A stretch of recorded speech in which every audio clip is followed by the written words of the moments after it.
Amy Slayton and her sister Tammy Slayton, stars of 1,000-Pound Sisters, are set to marry in a formal ceremony. All family members will attend this momentous occasion, with one notable exception. The most poignant moment of the ceremony was when Amy's husband declared before all present, "From this day forth, I legally adopt this child as my own. All his obligations are now my own." The statement elicited profound emotion from everyone there. Sister Tammy expressed her elation with these remarks, stating, "From this day forward, you are not merely my sister's husband. You are a member of our family. We warmly welcome you into our hearts and home."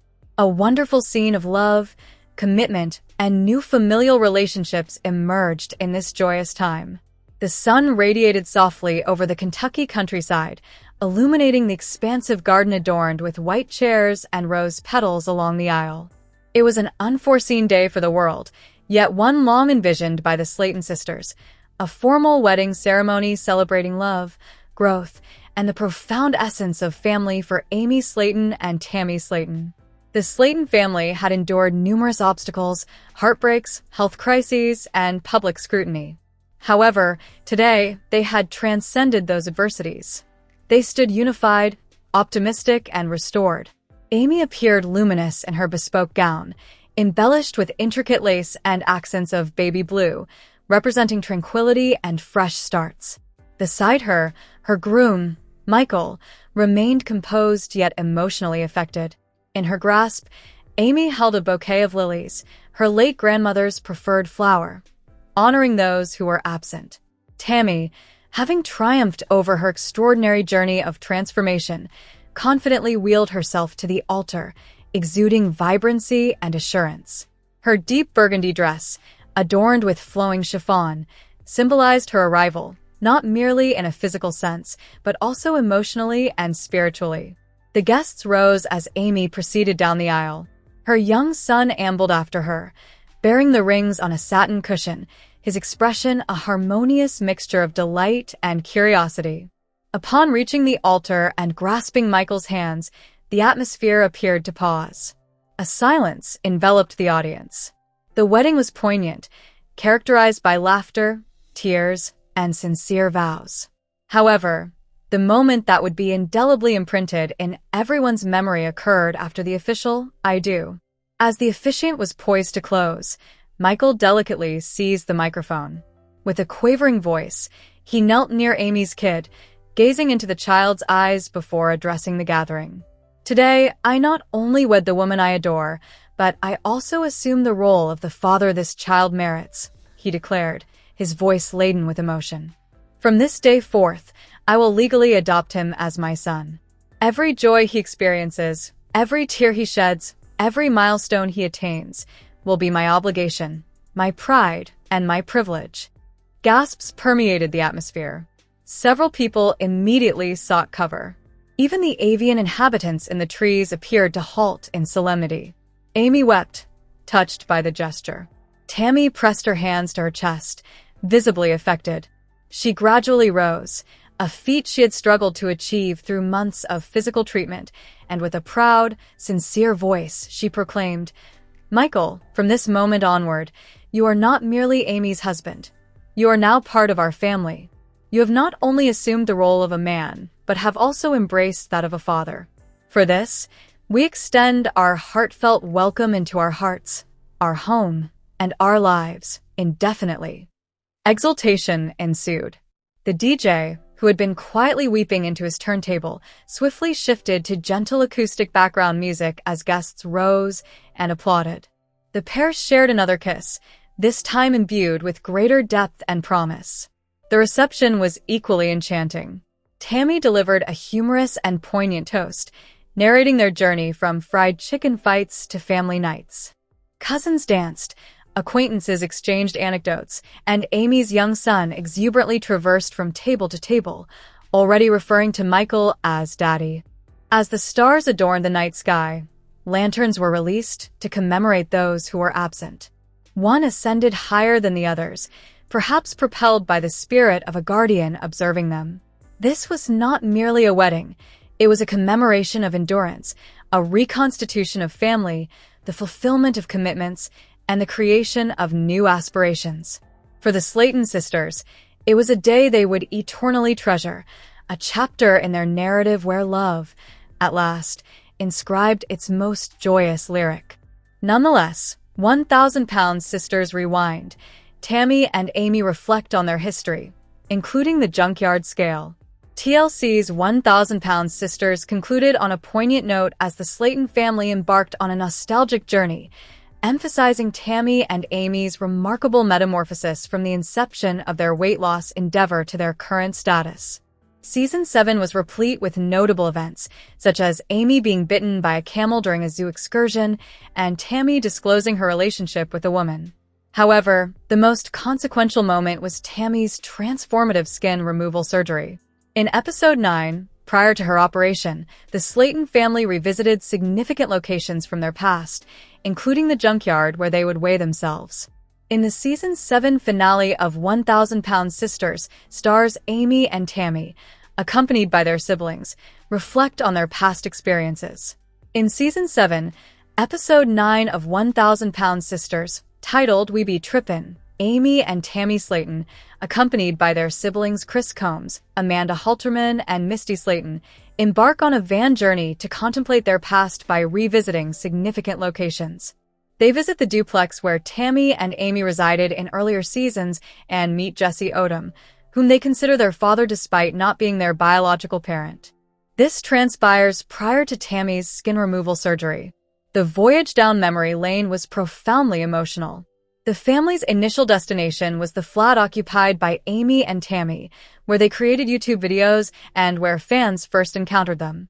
In the inaugural season of the series, Amy weighed 406 pounds, while Tammy's weight was roughly 608 pounds. The structure has been raised, and Tammy expressed that returning feels peculiar. I never anticipated revisiting the duplex since departing from rehabilitation, but I am pleased we are, as it marks the inception of our weight loss journey. Amy further emphasizes the site's importance, as it is where she wed her first spouse, Michael Halterman, and conceived her first son.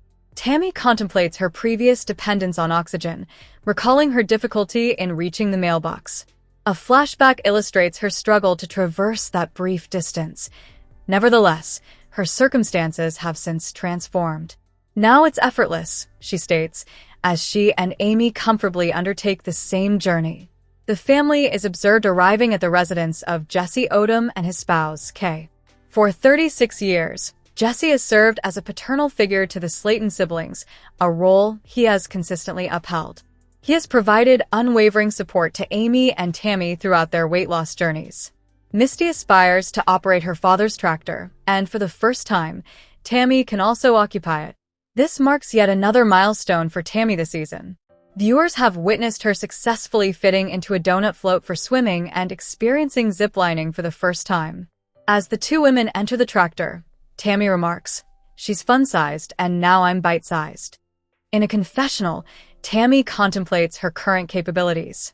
"I require greater self-confidence, as I am capable of accomplishing tasks that I currently doubt. The potential of my future abilities remains uncertain." Fans will remember that both Amy and Tammy were compelled to visit a junkyard to weigh themselves due to the absence of an appropriate scale. 6 years ago, Tammy, weighing 605 pounds, described the experience as embarrassing. In contrast, Amy weighed 406 pounds, and upon seeing her weight, she began to weep, stating, "Seeing that number on the scale just made my heart drop." "This is the heaviest I have ever weighed," she stated. In episode 9, the family revisited the same junkyard to weigh themselves again. In a confessional, Amy expressed, "This is a memory I wish to consign to the past." They are reunited with Ronnie, the familiar visage encountered 6 years prior. Amy is the initial individual to ascend the scale. She currently weighs 249 pounds, which is 157 pounds less than her weight upon entering the junkyard. Amy acknowledges that she has gained some weight, however it's still a significant loss. "You ought to take pride in yourself," Tammy informs her sister. Tammy approaches the scale with confidence. Tammy currently weighs 215 pounds, reflecting a 390-pound change from 6 years prior. "I take pride in my accomplishments," she conveys to the cameras. "We are no longer the 1,000-pound sisters. We have become the 1,000 pounds family." While reminiscing, the family visits their former high school, preceded by Tammy's quip in the car, "Our favorite subject was lunch." Amy reflects on her role as the class clown, whereas Tammy confesses to having been considerably more reserved, a dynamic that persists between the sisters. Tammy subsequently acknowledges that her confidence significantly increased when she and Amy commenced their YouTube endeavors. The episode culminates with the family gathering at the Ohio River's edge, releasing floating lanterns while each member articulates their intentions for release. Amy expresses her desire to relinquish old relationships and embrace a new marriage. Tammy, speaking last, states, "I wish for mine to serve as a symbol, as I have relinquished much over the years to achieve my current state, including letting go of Caleb. I recognize the support of those around me and aspire to continue making them proud." To a renewed self. With Tammy and Amy having achieved significant milestones in their weight loss journeys, fans are more curious about the future of the show, particularly given they are no longer the 1,000-pound sisters. Will there be a Season 8, and what will its focus be? Fans have enjoyed tracking the Slayton family's journey, not just for the remarkable weight loss transformations, but also for the intriguing family dynamics, intermittent conflicts, and the endearing, and frequently humorous, relationship between Amy and Tammy. Numerous different narratives may be contemplated for an 8th season. Amy's journey toward marriage and co-parenting her 2 children with Brian contrasts with Tammy's relationship with her girlfriend, Andrea, which received less attention in Season 7. Fans remain enthusiastic about witnessing the Slayton family's ongoing weight loss endeavors and personal development. A Reddit thread features supporters expressing optimism for the development of Season 8, particularly given that the preceding season comprised only 8 episodes, 9 if the special is included. A fan expressed, "This show must return. I assure you. We have a haunted wedding to attend on Halloween." Another individual commented regarding Amy and Brian's wedding arrangements. Another commenter noted that we have not yet saw all of Tammy's skin removal operation. "I believe they will continue. Tammy still requires skin removal surgery on her legs, which is a pertinent consideration." Nonetheless, prior to their emergence into public consciousness and subsequent viral notoriety, 2 sisters in Dixon, Kentucky, harbored aspirations that eclipsed their adversities, quite literally. Season 1 of 1,000-Pound Sisters transcended the realm of a mere reality television program. It constituted an exhilarating emotional odyssey replete with clandestine revelations, humor, sorrow, and dramatic nocturnal snack betrayals. Prepare for an exploration of a fictionalized account of both perceived events and the actual occurrences. Tammy Slayton gazed at the scale with a sneer that could rattle the ground. "If it shatters, we attribute it to gravity," she said. Amy, ever the conciliator, had a notepad filled with written objectives. Consume nutritious food. Increase physical activity. Avoid cake before 9 a.m. However, what the spectators were unaware of was that this was not their initial weigh-in of the day. Earlier that morning, they had clandestinely assessed their emotional burdens, years of bullying, isolation, and a sense of invisibility. This weighted more than the scale could measure. Amy resolved to adopt a clean diet, proclaiming, "We're going vegan today." Tammy, appalled, vehemently opposed veggies, stating, "If kale enters this house, I will contact the authorities." Subsequently, Amy attempted to conceal kale in a smoothie. Upon tasting it, Tammy exclaimed, "Is this leaf juice?" That evening, Tammy enlisted her secret asset, their cousin Crystal, the sovereign of deep-fried cuisine. A kale intervention transformed into a fried chicken extravaganza. Amy lamented into a celery stick. The sisters pledged to abstain from fast food for a month.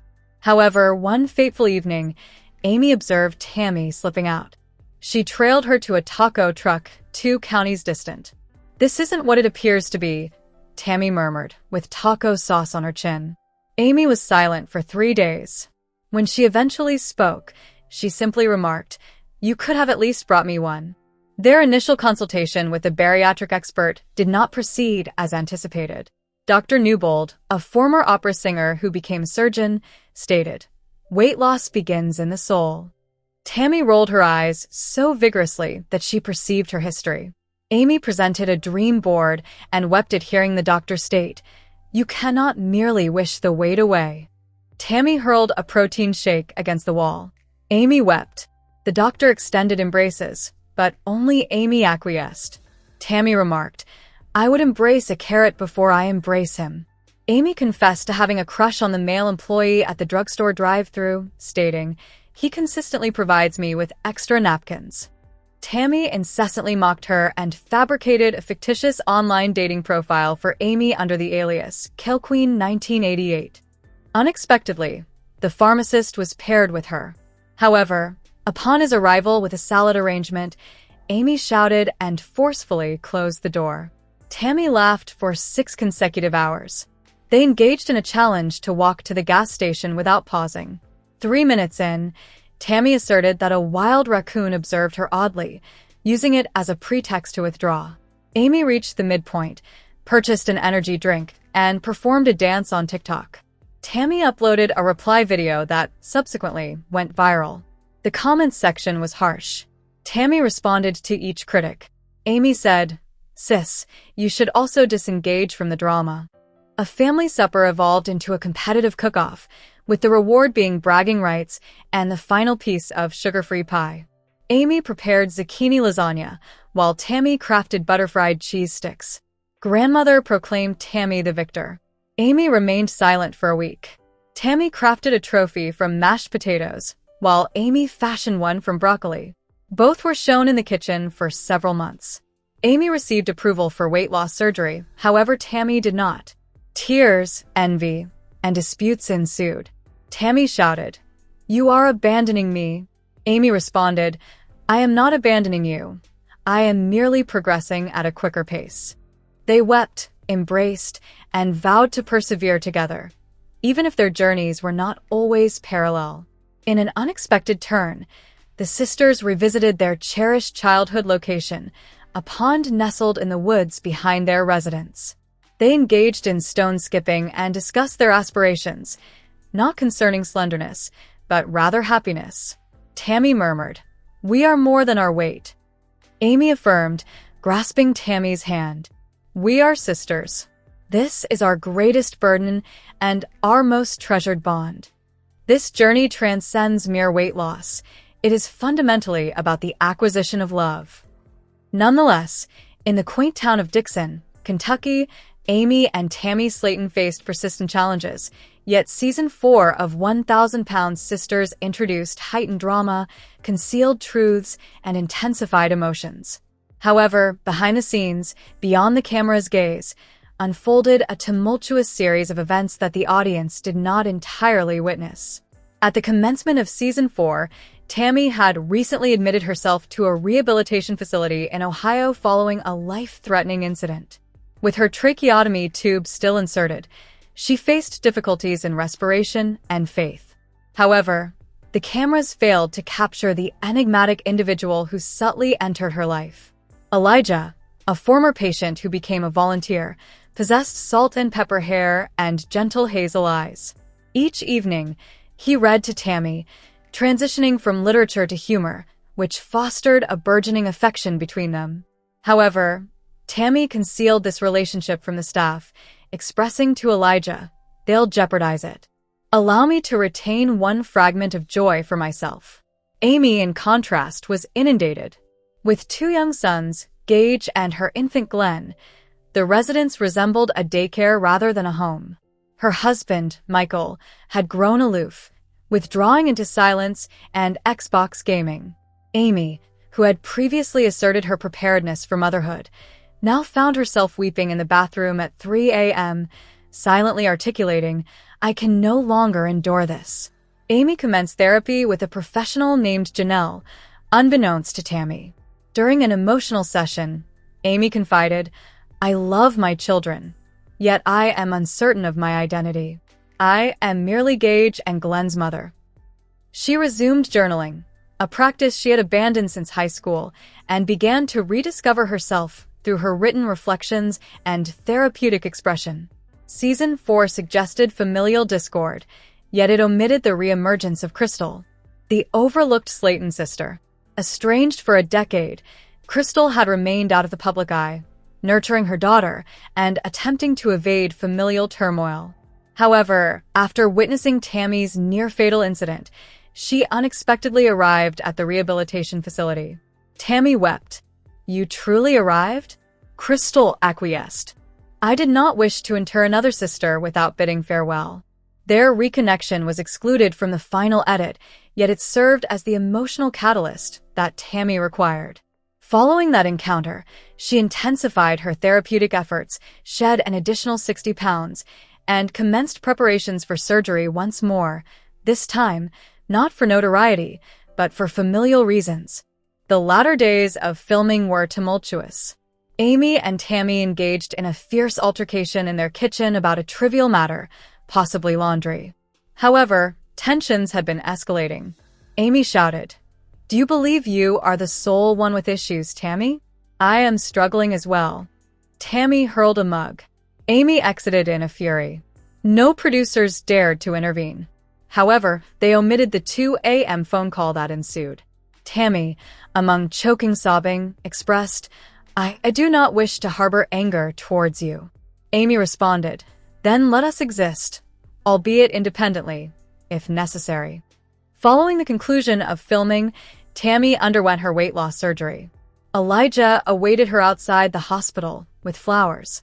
Amy initiated legal separation from Michael and relocated to a smaller, more tranquil residence on the outskirts of town, where she personally painted the nursery walls and found solace. Crystal maintained regular contact, arriving monthly with cookies and embraces. Although life was not ideal, the Slayton sisters were acquiring insights that Season 4 did not entirely reveal. Healing transcends mere weight loss. It encompasses self-discovery, forgiveness of the past, and the reacquisition of the ability to breathe freely. Nonetheless, on a luminous spring morning in Dixon, Kentucky, Amy Slayton entered Tammy's room, brandishing a wrinkled flyer in one hand and her phone in the other. "Tammy, rise. We are departing for London," Amy exclaimed. Tammy sighed, readjusting her sleep mask. "Are you dreaming again? London as in London, England?" "Indeed. TLC is dispatching us for a distinctive international episode. We shall investigate the culture, cuisine, and British fashion." Amy's eyes gleamed with enthusiasm. Tammy sat upright. "Pardon sustenance?" Amy smirked. "Indeed, fish and chips, crumpets, afternoon tea, and perhaps some royal cake." That was all Tammy required to know. The sisters commenced their preparations weeks in advance. Amy assembled snacks, cosmetics, and a minimum of 5 distinct onesies in the event the Queen extended an invitation to a pajama party. Meanwhile, Tammy fixated on viewing YouTube videos about British slang, frequently exclaiming "in it, bruv" at the mailman and addressing everyone as love. Gage, Amy's young son, repeatedly concealed himself within her suitcase, perceiving it as a game.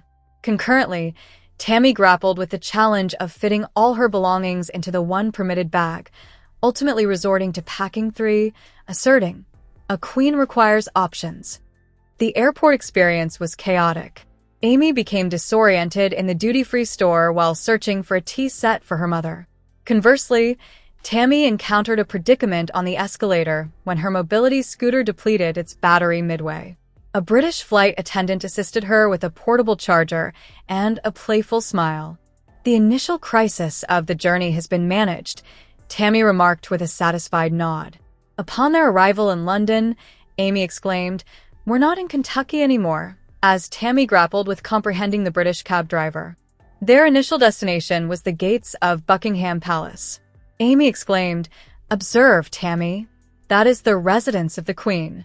Tammy blinked. "I believed she had relocated to reside with Adele." They embarked on a tour aboard a red double-decker bus, consuming scones and attempting to assimilate. Tammy donned a Union Jack dress and insisted on adopting a faux British accent. During afternoon tea, Tammy inadvertently immersed her fried chicken leg into her teacup instead of a biscuit. "Tammy," Amy exclaimed, "that is not the manner in which royalty conducts itself." Tammy shrugged. "This is how this queen operates." Amy visited a vintage toy store and almost purchased the complete collection of Doctor Who action figures.